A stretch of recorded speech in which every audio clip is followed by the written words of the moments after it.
today the energy pattern. But the bottom line remains that the primary energy is bound to increase. The growth is going to come. With Saudi, we have strong ties. We are looking for even stronger ties. Although the energy, in my opinion, the energy will still remain the backbone of the trade relationship between the two countries. But the other sectors, which there might be infrastructure. Infrastructure is a very strong sector. Infrastructure, medical, education, health, things like that, manufacturing. The India is today, the portion of manufacturing sector is close to 16%. By 2040, we expect this to increase to 25%. So there is tremendous opportunity in these sectors also. The one thing which is very strongly in favor of India is the skilled manpower. And I think we can be cost competitive with any other manufacturing nation in the world. So which is a very strong factor which goes in favor of India. And I'm sure that this factor alone offers tremendous opportunities for working together. Thank you, Mr. Singh. Let me move on to and invite Mr. Albanian to this. First of all, welcome to India. Let me talk a bit about your business. As a leading petrochemical player globally, how do you see the industry evolving? And then if you could reflect on what role can Kingdom and India play jointly in the evolving state in the petrochemical industry? First of all, I just would like to thank the organizer for putting this together. I guess for both of us here from KSA and the rest of the guests, we're full of energy. But I would like really to move away from chemistry and oil and talk about the other part, because we are convinced that doing business in India is very crucial for our global organizations. But today we are commuting to the business community from both sides, India and KSA, to take advantage of these opportunities, to look at the growth opportunities that we can really leverage on both nations. From my side, I think what I can say that both nations are going through a journey of transformation.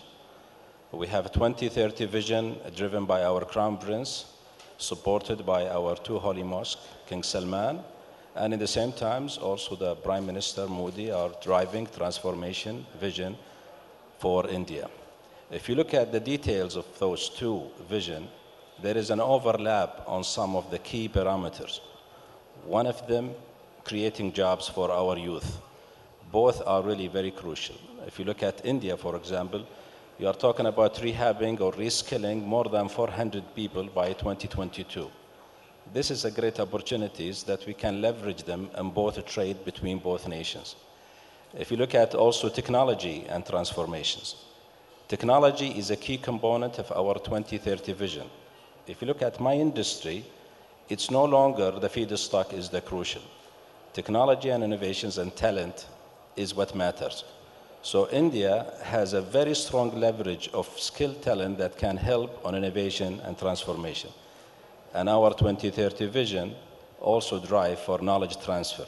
And I think this is a very good complementary role that both India and KSA can play. Then for us as a business community, what matters? If you look at both vision, they have recognized that the private sector is going to be a very crucial and a main enabler for the industry and the economy to transform. Therefore, most of the opportunities that is really given and offered to the private sector to drive this industry.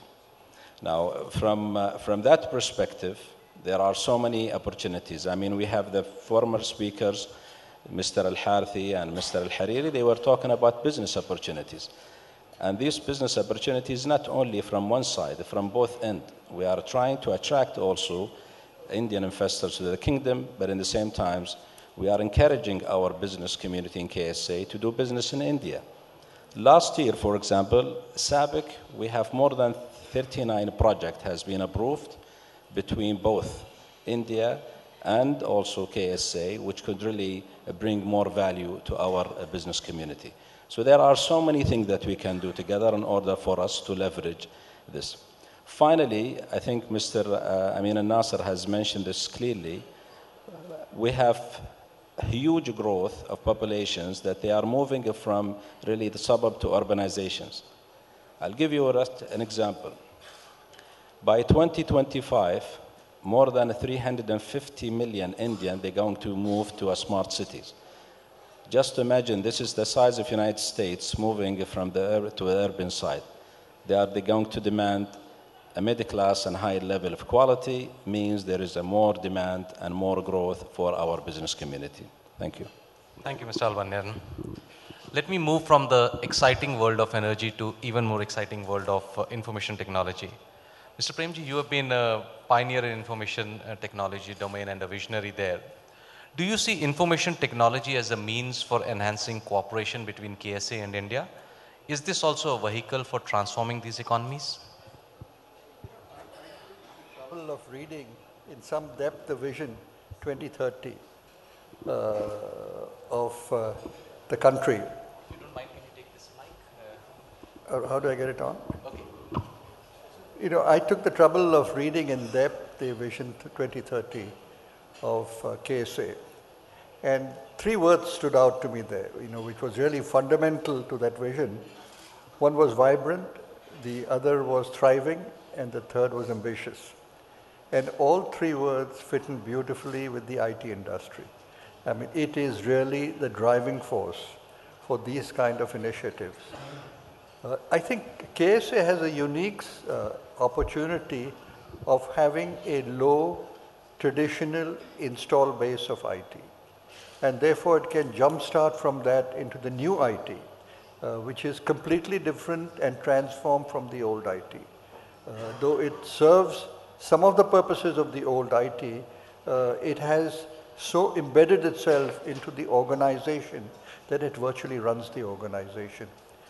I think this is a very important thing because you've seen this happen in India, where we went from landlines to mobile lines. At a rapid space, you're seeing it how we are getting into internet penetration now. Something like 700,000 Indians are internet penetrated.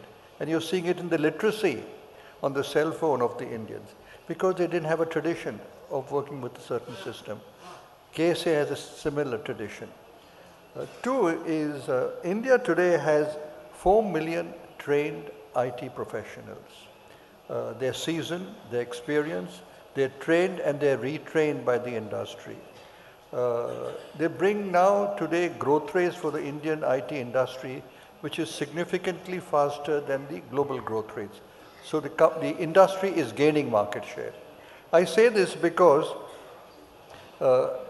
it demonstrates that young Indians are qualified, they're trained, they're hungry, and they're willing to learn, which is critical in this industry. Industry in IT, where things are changing so fast, where young people are not willing to learn are dead. Whereas I find even with our people, KSA origin people, Arabian people, working in the Middle East, they're willing to learn, and they're very hungry to learn. Cost of IT talent in India is significantly less than the cost of IT talent globally.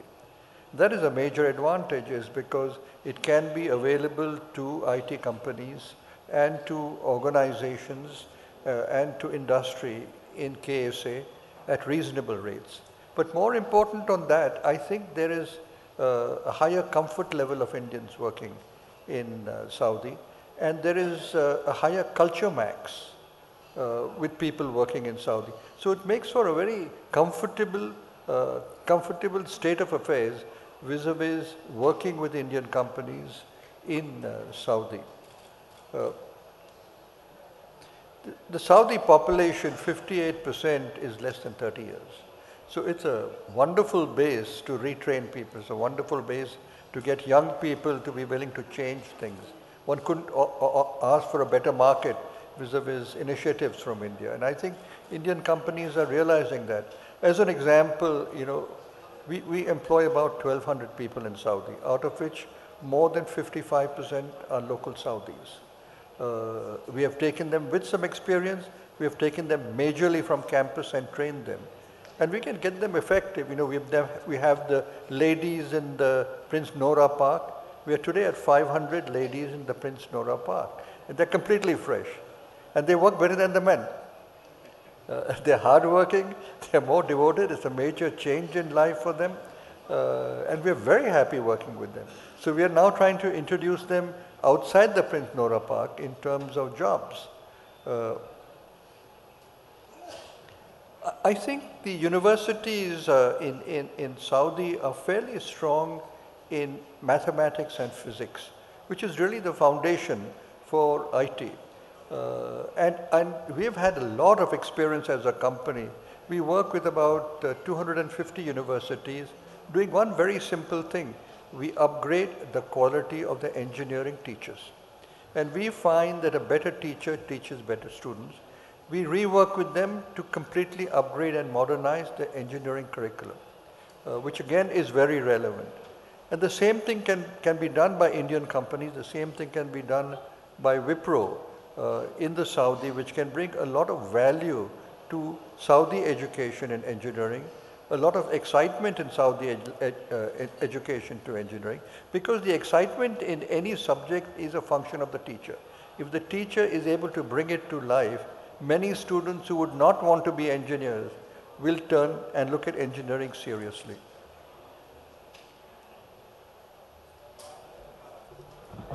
As so far as I'm concerned. Thank you, Mr. Premji. I'm going to come back to you on more views on this later in this. But let me take the benefit of having some of the deepest thinking minds on the energy sector and delve a bit deeper into it. Mr. Nasir, my question to you, how is Saudi Aramco seeing energy transition and what are you doing on it?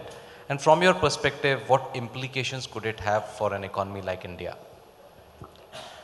Well, I think for energy transition, there are certain areas where there is agreements in the industry, in the energy industry in particular, on certain key beliefs. First key belief is that there is a transition that is currently going on in the energy sector. Basically, more electric vehicles, more alternatives are substituting coal, oil, and gas, even though they start from a smaller base, but there is a transition that is ongoing.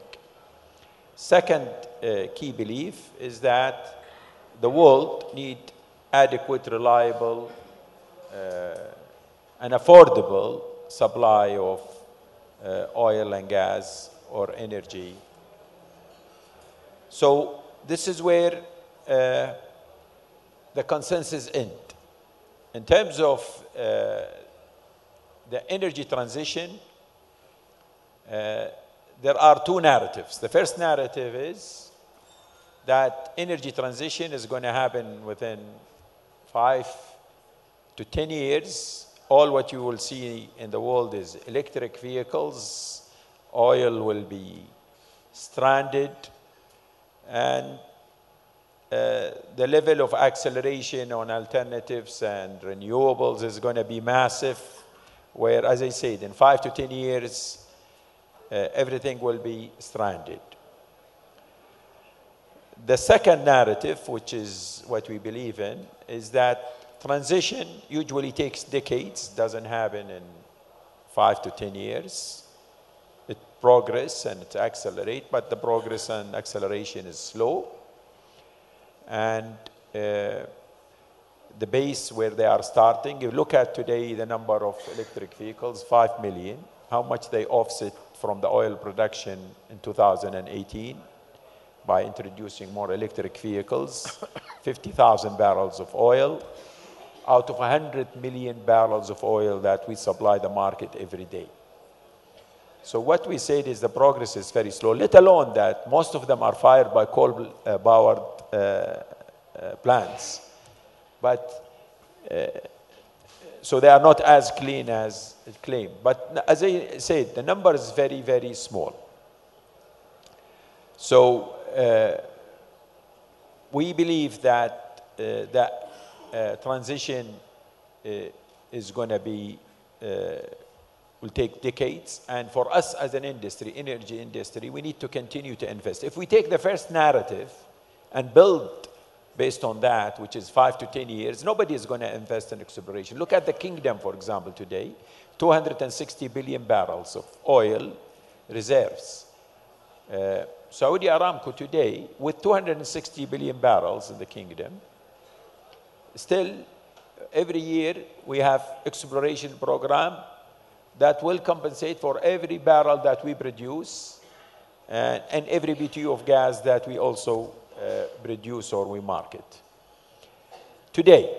So if you believe, and that shows our conviction that without exploration today, you have oil production that is sufficient for 60 to 70 years. So if we believe the world will change in the next 5 to 10 years, we don't need to do exploration. You have enough resources today without doing any dollar on exploration. But our conviction is that transition takes decades. For India, for example, you asked about India transition. India, the issue of affordability is very important. Look at a car like Maruti Suzuki today. It's what, 3.5 to 5 lakhs? But Nissan Leaf is 45 to 50 lakhs. So basically 10 times more. That's one element. Look at, for example, firewood used in the rural area. Today, it's more than 60%. Today, firewood. Transition takes time. We're talking about wood, going to coal, to oil. Coal today in India is almost in the power generation, 70% in the power generation. And this is something that's supposed to have peaked 50 years ago. My point is, even if you look at 2040 for the Indian market, in terms of the energy sector, the coal as part of the energy mix will almost be the same. But in absolute terms, it's going to be much higher. This is coal. Biomass or firewood in the rural area, for the last 2 decades, this is based on the latest report I read, only reduced by 12%. So it takes time for transition to happen. I think with more use of coal in the power sector, use of carbon capture, utilization, and sequestration is important for the Indian market. And I think these are areas where it can be looked at. There's a lot of success in moving from kerosene to LPG. We've seen it in India, it's happening. So a lot of transition happening in that area. So these are all success factors that is happening in the Indian market. So my point is transition is taking place. However, it's going to be decades before that full oil to chemical is something big. When we talk about oil to chemical, it is an area where we have a lot of resources and emphasis on it. And it is something maybe we'll talk about in the... Sure. Thank you, Mr. Nasir. Let me invite Mr. Singh to build upon this. Would be good to hear your views on the energy transition, and more importantly, what opportunities does it create for collaboration? First of all, if you ask any oil and gas man that how does he look at the future for energy basket, I think we all are going to say that oil is going to remain. This we say based on a lot of strong fundamentals and considering all the likely changes which might happen. Now we strongly believe that energy, if you look at the complete energy basket, it remains on 4 pillars, which is energy access, energy efficiency, energy sustainability, and energy security. Now for different countries, the importance of each pillar might be slightly different. Like for a country like India, which heavily depends on import of energy, probably the energy security plays a much more important role rather than any other country which might be self-sufficient in energy. But nevertheless, these 4 things will remain, probably will be guiding the whole energy scene, either today or tomorrow. As Mr. Amin was also saying, that transition is a phase. It's not a deadline. It's not that beyond this something else will start happening. But transition is a phase. And probably it will be more driven by factors which are not only linked with the energy supplies or energy access. For example, in future, the issues like environment, they might be the governing force towards such transition. If we talk about India, considering our commitment towards environment, considering our commitment towards Paris Agreement, there had been major recent shifts. which we have witnessed and which probably also impact the transition phase. For example, moving towards Euro 6 within a span of 3 years, it has given a lot of growth in the refining industry, a lot of development in the Indian refining, a lot of new technologies being adopted, a lot of indigenous technologies developed and adopted to achieve Euro 6 timeline. Nowhere in the world countries have switched from Euro 4 to Euro 6 in a span of 3 years. It's not only what we are doing, it's probably the more important thing is that we know that we can do this. And there is a lot of background or a lot of background work which is required to achieve this. Similarly, Samin was also mentioning about the biofuel usage or the wood being used as cooking fuel or the domestic fuel for the cooking purpose. Today, India's domestic LPG penetration is more than 90%, I think close to 91 plus percent. Out of 270 households, more than 91% today have access to LPG. That does not mean that everyone is cooking today on LPG. We have provided access to LPG to these people, but affordability still remains an issue. But having provided the access, probably affordability can also be taken care by different means. So these are all probably part of strong transition phases. Now, in my opinion, especially for India or otherwise also, I see two major things which are likely to impact the future energy consumption pattern. Number one is renewables. India is a large player. India is strongly committed. But the people will not only move towards renewable only because they have to use renewable. It has to be commercially competitive. Now, don't think that even if we take example of EVs, number one, it's probably not very fair to compare EV with IC engine alone because we have to see the complete life cycle. We have to start from generation of electricity up to the driving the car. So if you consider that, any option which the public will choose or the customer will choose has to be economically attractive. So renewables offers a tremendous opportunity. They will definitely come. They will increase their percentage also, but they have to be competitive at all times. What we are seeing few forms of energies today. New forms will come. If you talk about hydrogen fuel cell, probably it will again disrupt EV itself. So this is one thing. Second very strong area in my opinion is bioenergy, particularly for countries like India where we have a lot of access, a lot of biofeedstock which can be converted into energy. We are working tremendously towards 2G ethanol, 3G ethanol kind of projects at commercial level, as well as biogas, which again provides tremendous opportunity within the country. So I think now again, it's a transition because we need technologies which make these initiatives competitive at all times. And then we need some policy support, little hand-holding during the initial phase. But I think these two important things, initiatives or the forms of energy, will going to play an important role in future. Thank you, Mr. Singh. Mr. Albanian, let me invite you on a different theme. Would be great to hear your views on India as an investment destination. I think you talked about it. But more importantly, what can help more investments come into India from the businesses in Kingdom? You know, if you look at, maybe I can start with SABIC. We've been in India more than 3 decades, and we have more than 1.5 billion US dollars revenue of sales. We have certain product, even we have reached 50% of the Indian market share. But have we achieved our target? Unfortunately, not yet, because we feel that there is more need to be done in order for us to expand our presence and our business. We are very excited about some of the new regulation that India's governments have already done.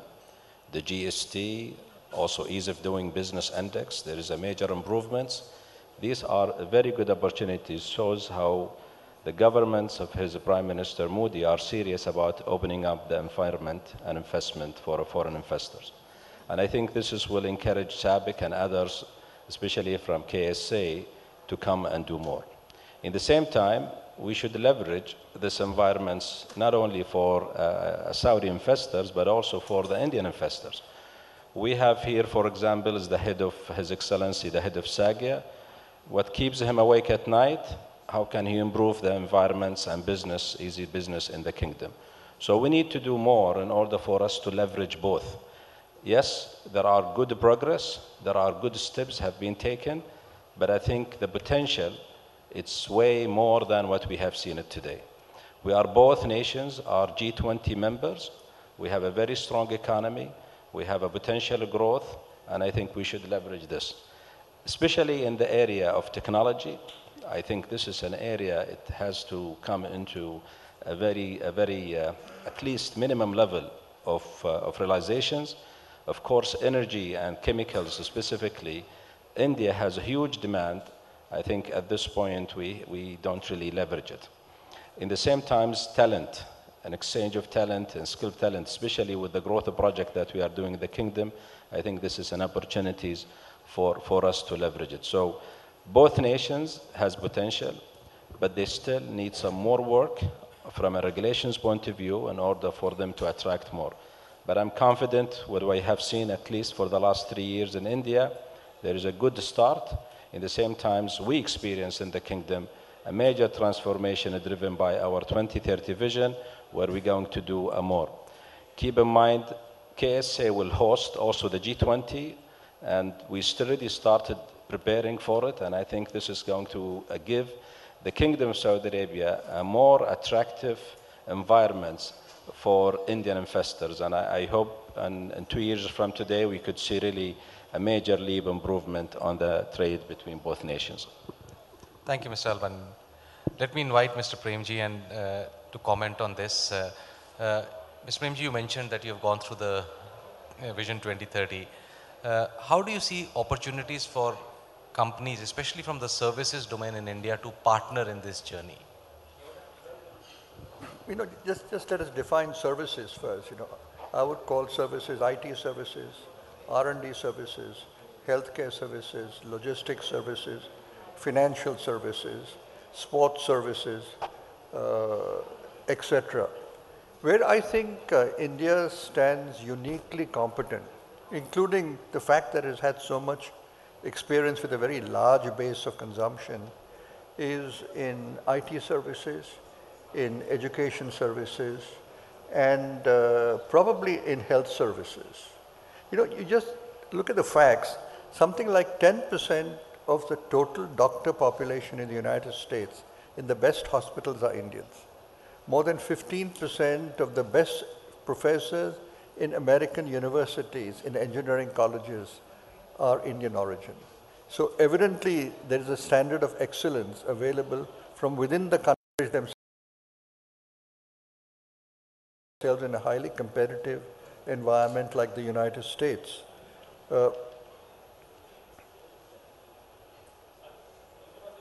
I think a third area where we could be very useful to work with